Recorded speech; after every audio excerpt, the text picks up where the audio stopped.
TVNet presenta la entrevista con el alto auspicio de Universidad Austral de Chile. Océanos y sustentabilidad ambiental en Chiloé. Así se denomina la conferencia que dictará justamente en la Isla Grande durante estos días Heraldo Muñoz, quien bien lo conocemos por haber sido canciller de nuestro país, pero además es el presidente del PPD. Pero vamos a partir justamente en su calidad de embajador de los océanos, que sabemos usted representa ahí a importantes instituciones. ¿Por qué adentrarse en este tema y en su calidad de un hombre ligado a la política, por ejemplo? Bueno, durante el gobierno de la presidenta Bachelet me correspondió encabezar una iniciativa sumamente importante de protección de océanos. Y lo hicimos en coordinación con nuestros ministerios, incluyendo el Ministerio de Medio Ambiente, pero fue la Cancillería la que encabezó la iniciativa, primero de realizar una gran conferencia mundial en Chile, denominada Nuestro Océano, donde vinieron 60 países, representantes de fundaciones, representantes de la sociedad civil, académicos, y fue un gran éxito porque significó el recaudar mucho dinero para iniciativas de protección ambiental y particularmente marina. Luego tuvimos la iniciativa Chile con Francia y Mónaco de colocar el tema oceánico en la Cumbre de Cambio Climático de París. Y de hecho entonces el océano pasó a ser parte, por nuestra iniciativa, del Acuerdo de París. El océano absorbe como el 25% de los gases de efecto invernadero, es un regulador del clima y por lo tanto eso fue un éxito bien significativo. Lo más importante, sin embargo, fue que durante nuestro periodo y con mi iniciativa y la de otros ministerios, fuimos capaces de un hecho histórico, de tener áreas marinas protegidas en Chile que cubren hoy día 1.450.000 kilómetros cuadrados. Pasamos de un 4% de protección de nuestra zona económica exclusiva a un 43%. Partimos con las Islas Desventuradas en el norte, luego seguimos con Rapa Nui, Isla de Pascua, donde hay una área marina protegida de múltiples usos que permite solamente la pesca artesanal. Luego Juan Fernández, un parque marino. Ahí hay una biodiversidad marina enorme que no se sospecha que exista a nivel mundial y los científicos dicen que ahí está la concentración mayor de biodiversidad, Juan Fernández. Luego seguimos a Cabo de Hornos. Entonces, eso nos dio a Chile un liderazgo mundial en materia de protección oceánica y como consecuencia, después que terminamos nuestro mandato, estas fundaciones que reconocían el papel de Chile me pidieron que yo fuese embajador de los océanos y en esa tarea estoy tratando de difundir la protección de nuestro mar. Para nosotros, para los chilenos, probablemente el océano lo vemos todavía, uno, como un lugar vacacional, y dos, como un lugar productivo. Primero con la pesca extractiva, en la década de los 60, 70, etc. Y acá en el sur del país, básicamente con el cultivo del mar, a través de la acuicultura, tanto de la salmonicultura como hoy día de los mitilicultores, los choritos. Pero falta en Chile que miremos más a nuestros océanos. Sí. ¿Falta una cultura, siendo un país tan largo, con tanta costa, con tanto borde costero? Mira, tienes totalmente la razón. Yo creo que hemos vivido los chilenos y las chilenas de espaldas al mar. Pese a que tenemos más de 5.000 kilómetros de costa, no lo hemos cuidado y hay tres grandes amenazas que tiene nuestro océano. Primero, la amenaza de la acidificación, es decir, se empieza a absorber tanto calor que empieza a acidificarse a través del tiempo, a matar los corales y la cadena de biodiversidad consiguiente. Luego la pesca ilegal. La pesca ilegal es el tercer negocio ilegal más grande del mundo después del narcotráfico y el tráfico ilegal de armas. La pesca ilegal es el tercero. Y luego la basura plástica. La amenaza del plástico en el mar, que si es que no actuamos, el 2050 vamos a tener más plástico en el mar que peces. Y eso entonces es una amenaza fundamental para un país como el nuestro. De modo que estamos en campaña para eso y yo creo que la mayor conciencia de la gente que está empezando a tomar... O sea, de hecho la medida de no usar bolsas plásticas en el comercio, por ejemplo, ha sido llamativa en el sentido de lo rápido que se asimiló por la población. Nadie ha generado ningún tipo de reclamo y ya nos acostumbramos a tener que ir con nuestra bolsa como se hacía antiguamente, como lo hacían nuestras madres o abuelas probablemente, para ir a comprar a un almacén, digamos. Así es. Aparentemente en Chile nos estamos adaptando. Yo creo que sí, ha sido, como tú dices, bien recibido por la población. Esto partió con la presidenta Bachelet cuando se prohibieron las bolsas plásticas en todas las comunas del litoral. Claro. Y luego el actual gobierno, el presidente Piñera, decidió hacerlo en todo el país.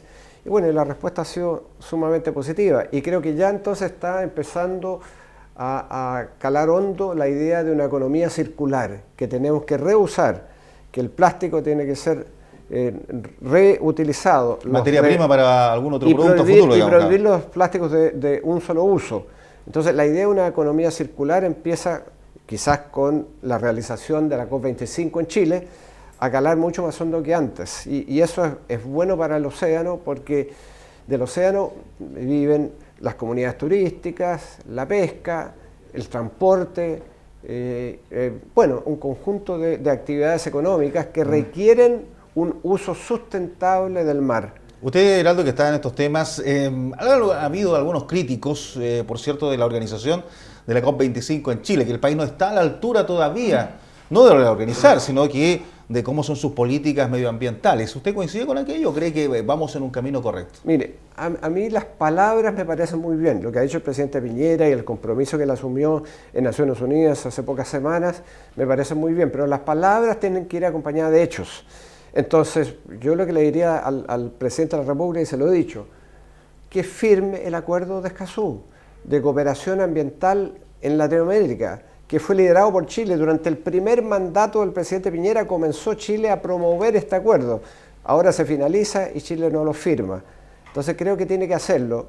Y los problemas, los cuestionamientos que tiene el texto, yo lo he leído detenidamente, francamente no me parecen. Creo que no hay un riesgo a la soberanía, ni un riesgo que nos lleven a la Corte Internacional de Justicia, que son algunas de las cosas que andan dando vuelta. De modo que sería consecuente que lo hiciera, y creo que hay otras actividades que son importantes o acciones, como por ejemplo adelantar el cierre de las termoeléctricas a carbón, creo que y de las zonas de sacrificio. El presidente pidió disculpas sobre las zonas de sacrificio y me parece muy bien, porque por lo demás no son una responsabilidad solamente de él, son muchos años, pero ahora hay una mayor conciencia ambiental, tenemos que apurar el tranco, apurar los tiempos de cierre de las carboneras, porque lo que está pasando en términos de contaminación y zonas de sacrificio, francamente es inaceptable cada vez más, y tenemos que, creo que, tener acciones más consecuentes con este compromiso de palabra, que está muy bien, en términos de protección del medio ambiente, y creo que vamos por buen camino en ese sentido. ¿Y qué le parecen las industrias hoy día relacionadas al mar? Bueno, bien sabemos lo crítico que está el tema extractivo, tanto industrial como, por cierto, el de los pescadores artesanales, que son muy de borde costero. Aquí en el sur ya los pescadores dicen no tienen que sacar prácticamente la merluza austral, que es el gran producto, está bastante restringida. Pero por otro lado, esta zona desde aquí hacia el sur tiene una de las industrias probablemente más pujantes en los últimos años, con exportaciones de sobre 4.000 millones de dólares. ¿Cuál es su opinión respecto, efectivamente, en el tema que esté trabajando de los océanos, industrias de este tipo? Bueno, yo estoy en contra de las salmoneras en reservas marinas, en áreas marinas protegidas, o donde hay mares prístinos, como por ejemplo el Beagle, donde se instaló una salmonera que a mí me parece totalmente inaceptable, en un lugar, por lo demás, donde nuestro país estuvo casi al punto de ir a una guerra con Argentina, digamos, y ahora tenemos salmoneras con las consecuencias ambientales que eso produce. Creo que hay que tener mucho ojo respecto a dónde se instalan las salmoneras, y tenemos que de alguna manera compatibilizar el empleo que generan con el daño eventual que también generan a estos medios ambientes marinos. Así que yo estoy en contra de que se instalen en áreas marinas protegidas, en reservas marinas o en lugares de mares prístinos, aunque todavía no estén declarados áreas marinas protegidas como el Beagle, para dar un ejemplo, ¿no? Segundo, hay otro desafío que viene por delante: las plantas desalinizadoras o desaladoras, porque la escasez de agua está llevando a que estemos pensando en estas plantas. Yo creo que es una opción, pero que tiene efectos también sobre el medio ambiente marino y tendrían que ser subsanados esos efectos si se va a ir efectos por puede ese generar camino. una planta? Porque acá, de hecho, se están haciendo pruebas con plantas muy pequeñas, Bueno, por cierto, pero ya la separar- ONEMI incluso adquirió aquí para la región de los lagos algunas Bueno, plantas chicas. el separar la sal para que el agua sea agua potable tiene un efecto. Esa sal tiene que volver al mar, tiene que hacerse las acciones para que no sea un efecto sobre el medio ambiente marino. De modo que es una opción. Yo creo que es mucho mejor el tratamiento de aguas servidas. Eso es mucho mejor para recuperar agua en vez de las desaladoras, que son una opción, entendiendo que son aguas nacionales de uso público, y eso hay que tenerlo también presente. Porque además yo me opongo a esta idea de una carretera hídrica que lleva agua desde el sur al norte, donde hay sequía. Creo que no es la solución, eso sería un efecto ambiental tremendo. Por lo demás, de donde sale esa agua, también los agricultores dicen la necesitamos. Pero entonces, ¿dónde estaría la solución, sobre todo Bueno, para la zona norte de secano, que hoy día están pasándolo tan mal? ¿Cómo lo hacemos con el agua? Las desaladoras es una alternativa, es verdad. Dos, el mejor uso del agua. Se pierde el 70% del agua que se usa en la agricultura. ¿Por qué? Porque no hay riego tecnificado. Entonces tenemos que tener riego tecnificado, que significa usar más eficientemente el agua que existe. Tercero, los derechos de agua, el código de aguas. No puede ser que se trancen los derechos por parte de personas que especulan con los derechos de agua y que el Estado de repente tiene que comprarle aguas a los privados para dárselas a poblaciones que están sufriendo la sequía. Eso a mi juicio es inaceptable y tiene que haber una reforma del código de aguas. Cuarto, tratamiento de aguas servidas. Creo que la tecnología existe, hay que hacer el gasto y es mejor que muchas de las otras alternativas, pero yo no descarto las desaladoras. La desaladora es una posibilidad, tenemos que hacerlo teniendo con el tanta cuidado. costa, teniendo perdón, tanto mar en Chile y en zonas donde efectivamente otras soluciones pareciesen que no son aplicables. Acá en Chiloé, las islas, todavía hay complejidades para las islas con pozos profundos. Recién hace unos días entrevistamos acá al alcalde de Keilen, una comuna que está cerca de Castro, donde está dando su conferencia, que lleva 3 años sin agua potable esa comuna. 3 años. Claro, mucha gente se asustó con 10 días en Osorno, básicamente porque tienen pozos y el agua está saliendo con sal.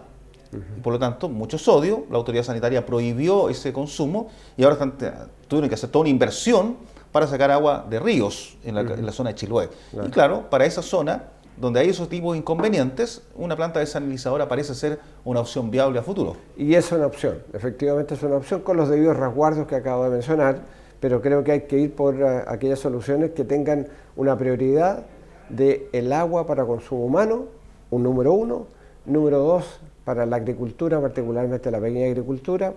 Esas son las prioridades, pero tiene que ser un derecho humano y por eso que el cambio al código de aguas es tan fundamental. Eso le voy a preguntar, más allá del código de aguas también, que como usted bien dice debe reformarse, ¿qué pasa con todo lo que es el agua desde el punto de vista de las sanitarias? Este año probablemente va a ser recordado como el año de los problemas con el agua potable. Le decíamos, esta sola región de los lagos, aparte de Osorno, ha tenido 3 comunas con problemas. Puerto Octay. Puerto Octay, que es otro tipo de captación, municipal. La que tuvo problemas en Osorno, una privada, una sanitaria, y Keilen es una PR, que son las 3 opciones que tiene la gente en el sur de distribución de agua, y las 3 han fallado. ¿Qué se hace con la legislación justamente del agua potable en Chile? Hay que remirar aquello, darle más atribuciones a la Superintendencia de Servicios Sanitarios, por ejemplo. ¿Cuál es su visión como presidente de PPD, como un hombre que está en la política y a futuro a lo mejor pretende incluso una precandidatura presidencial? Bueno, yo creo que efectivamente esta es una buena oportunidad para mirar toda la legislación que existe y tener entonces un camino que permita una mejor unificación de todo lo que existe de la diversidad, una mejor regulación particularmente. O sea, yo no veo como algo que no pueda existir que los privados estén, pero que los privados estén debidamente regulados, y no como sucedió en Osorno con técnicas del siglo XIX, digamos, y con cobros del siglo XXI.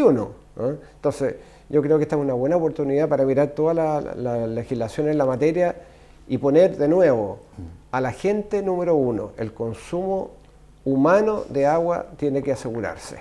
Luego vendrá todo lo demás. Y eso creo que es posible, si lo hacemos de una manera más coherente y más eficiente. Heraldo, a propósito, ya entramos en materia. Usted como presidente del PPD todavía le queda un poquito más, un poco menos de un año, ¿no? Así es, hasta junio del próximo año. Junio del 2020, que va a estar marcado sin duda ya por la carrera presidencial. ¿Cómo va a definir el PPD, su partido, el candidato a futuro en un conglomerado que todavía no está claro? Entendiendo que ya hay algunos nombres que han surgido. Está el suyo, está, por ejemplo, el de Lagos Weber.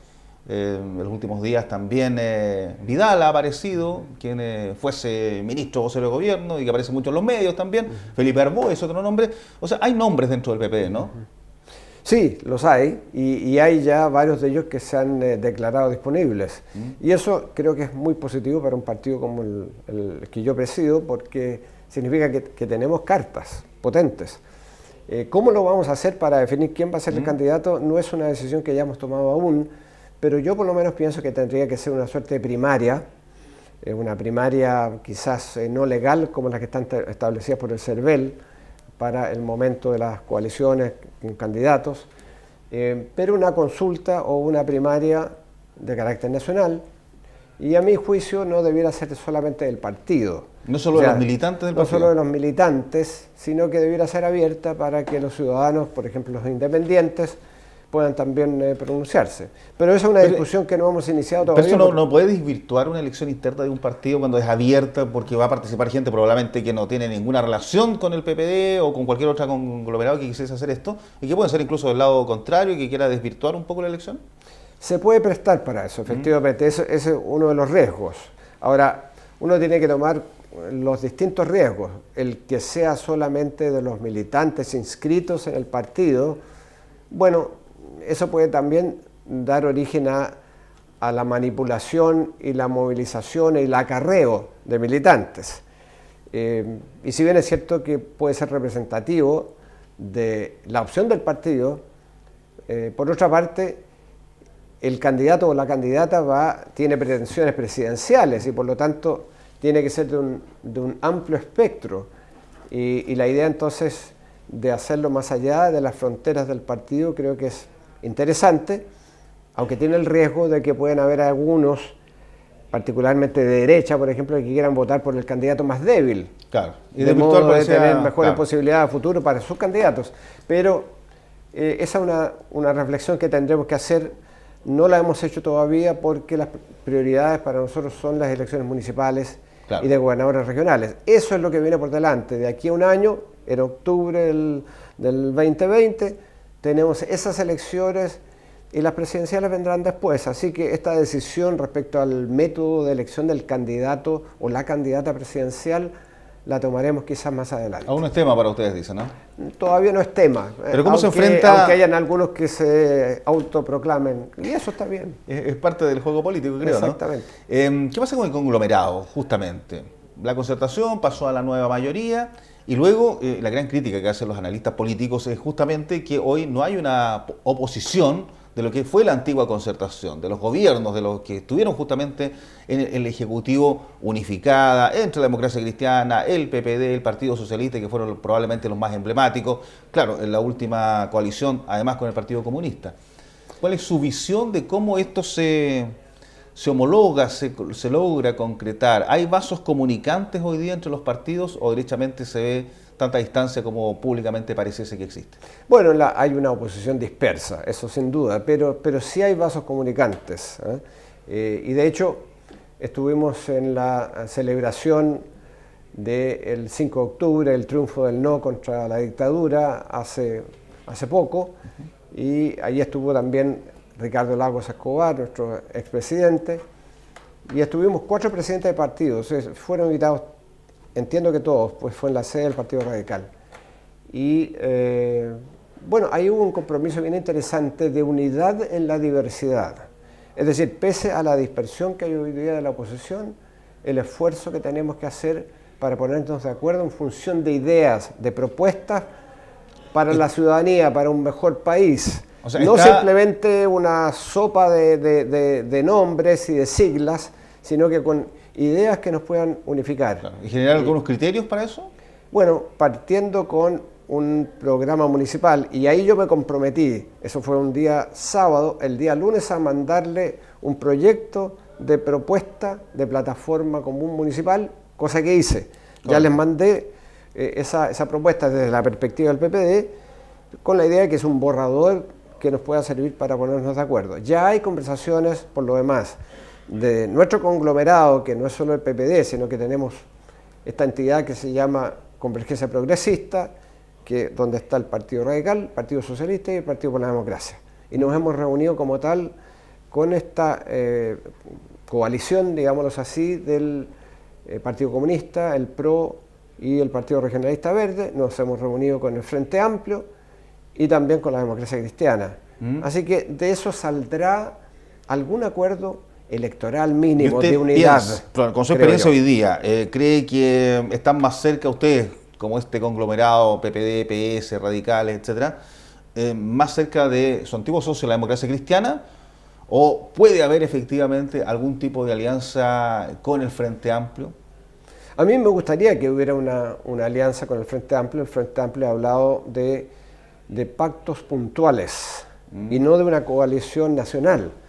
Y yo ya he tenido algunas conversaciones informales que apuntan a que probablemente es posible que nos pongamos de acuerdo en algunas regiones, en algunas comunas, con el Frente Amplio, por lo menos es lo que yo espero. También con este conglomerado Unidad por el Cambio, donde está el Partido Comunista, y con la Democracia Cristiana, por cierto. Yo creo que, a ver, claro, estuvimos juntos con algunos de esos partidos en el pasado, ya sea en la Concertación o en la nueva mayoría, pero claro, hay diferencias porque hemos votado diferentemente en algunos proyectos emblemáticos. Exactamente, entonces le iba a preguntar, ¿qué le pareció el rol justamente de la Democracia Cristiana en este gobierno de Sebastián Piñera? Bueno, mire, en la última votación emblemática, la acusación constitucional contra la ministra de Educación, la abrumadora mayoría de la Democracia Cristiana votó a favor de la acusación.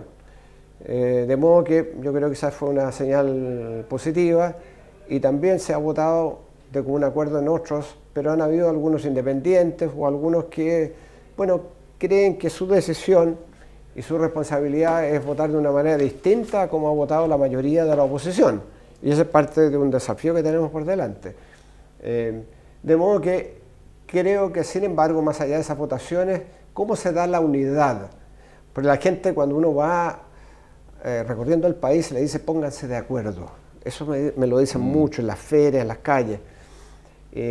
¿Y cómo nos ponemos de acuerdo? En función de una propuesta, en función de ideas para responder a esa propuesta todavía no existe.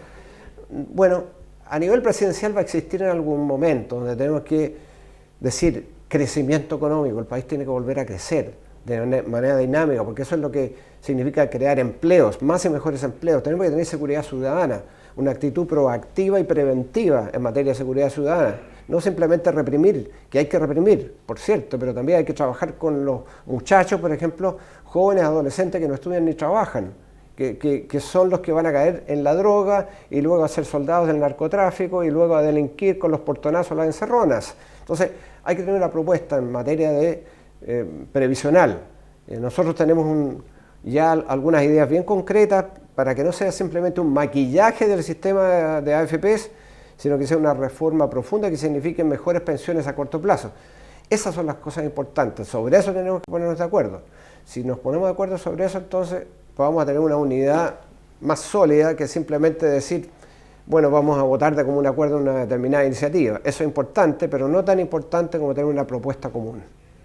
Y eso es lo que hoy día ustedes están trabajando, pensando ya en las próximas elecciones del 2020, ¿no? Como usted bien decía. Exactamente. Para ver hasta dónde pueden avanzar en las municipales y luego pensar en una presidencial. Lo primero es un programa para las municipales, pensando en qué. Una ciudad más amable, una comuna más amable, los problemas de medio ambiente, los temas de iluminación para prevenir el delito, un conjunto de materias que tienen que ver con un gobierno local eficiente, más amigable, y creo que pasa por ahí la primera reflexión, no tanto nacional, sino que ahora, esto lo despejó comunal. Un poco lo que fue la entrevista que dio la expresidenta Bachelet cuando dijo que ella no va a ser candidata para un tercer periodo, cuando muchos pensaban, porque seguía marcando las encuestas. esta especie de peregrinación a las Naciones Unidas a pedirle que sea y hasta cuándo iba a ser y que tal vez podría ser. ¿Despejó eso para ustedes que pretenden probablemente llegar a una magistratura? Yo creo que sí, yo creo que las declaraciones que hizo la expresidenta en esa entrevista fueron muy categóricas y dijo: no seré candidata, no tengo intenciones, no tengo ganas, ni voy a hacer. Bueno, creo que eso despejó la especulación que había, especulación a veces interesada. Y creo que es muy importante porque entonces eso significa que la responsabilidad está del lado nuestro, de los líderes de la oposición, para ponernos de acuerdo. Primero en una plataforma y luego en la persona que va a encarnar esa plataforma, que ya no será la expresidenta, y ella no será entonces una suerte de tabla de salvación. Heraldo, claro, con su experiencia como presidente del PPD también se lo pregunto, ¿no le parece curioso que luego de tener un gobierno de derecha, de haber tenido justamente 2 gobiernos de Michelle Bachelet y 5 de la concertación, ante la antigua concertación sumando la nueva mayoría, no haya ningún candidato que marque las encuestas al nivel de Michelle Bachelet? Con todas las complejidades que ella tuvo en su gobierno y cómo terminó su periodo? Bueno, a ver, en primer lugar porque la expresidenta Bachelet era y probablemente es un fenómeno político y comunicacional especial. Primero. Segundo, porque todavía no llegan las presidenciales. Entonces, hoy día creo que hay que dejar que florezcan 1000 flores, los candidatos que quieran, que se sientan llamados, que tengan la disposición, se autodeclaren, como sea. Y luego, en la medida que nos vamos acercando, van a salir más fortalecidos aquellos liderazgos que la gente crea que puedan encarnar el dirigir un país, porque esto no es llegar, no es una suerte de carnaval de personalidades, ¿no? Hay que decir, a ver, ¿quién puede encarnar dirigir un país? Generar la confianza que implica el asumir la dirección de un país.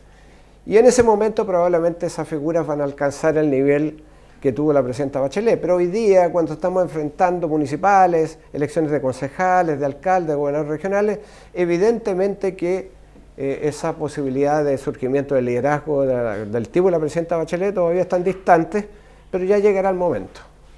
¿Usted cree que va a llegar el momento de esos mismos nombres? Porque no ha surgido ninguno así, entendiendo que la oposición tiene un rol que jugar, que lidere justamente toda la crítica que pudiese existir a la administración de Piñera. No, yo creo que se va a ir acotando el número, y quienes lleguen más o menos a la meta de los finalistas va a ser un número bastante más reducido de lo que estamos viendo ahora. Y ahí entonces creo que esos liderazgos va a tener un fortalecimiento que hoy día no van a tener, porque hoy día son muchos y como digo, insisto, no es la prioridad las presidenciales. Ahora, entendiendo que Joaquín Lavín es que lidera las encuestas de casi todos los sectores, y que Francisco Vidal, un hombre de su partido, aparezca siempre en todos los medios con él, hacen programas de radio, hacen programas de televisión. ¿Qué le parece a usted como PPD esa situación? Bueno, es bastante inusual, y el acceso que tienen tanto el alcalde Lavín como Pancho Vidal, bueno, es inigualable, ¿eh? Y está bien desde el punto de vista nuestro, porque que por lo demás es vicepresidente, nos permite que algunas de las percepciones, posiciones nuestras se puedan canalizar en un medio tan amplio como los matinales y distintos programas en que participan. Ahora, que sea esta dupla es bastante inusual. Yo no me recuerdo una dupla parecida en la política chilena, digamos, y eso es... Bueno, y tan mediática. Y tan mediática, claro, evidentemente. Así que, bueno, está bien, está ahí, y veremos qué sucede. Pero les deseo lo mejor. Heraldo, ¿usted quiere ser presidente de Chile? Mire, estoy pensando sobre la materia seriamente, pero estoy dedicado a las elecciones municipales y de gobernadores regionales. Pero después de eso lo voy a pensar muy seriamente, porque, bueno, tengo una trayectoria de servicio público, no lo puedo descartar. Pero me parece que andar hoy día autoproclamándose o declarándose disponible está bien, lo respeto en otros, pero yo prefiero estar en mi papel de liderazgo de mi partido, de un cierto liderazgo nacional en ciertos temas que a mí me interesan, como el tema de medio ambiente, de océanos, de igualdad, que son temas que creo que le interesan a la ciudadanía, y más adelante tomaré una decisión y probablemente usted sea de los primeros en saberla. Bien, pues muchas gracias. Hasta Muchas una gracias. próxima oportunidad. Heraldo Muñoz, el presidente del PPD, y por cierto todos lo conocemos en su rol antiguo de canciller, de ministro de Relaciones Exteriores. Junto a él le decimos gracias a ustedes también por la sintonía con la televisión regional. Hasta pronto. TVNet presentó la entrevista con el alto auspicio de Universidad Austral de Chile.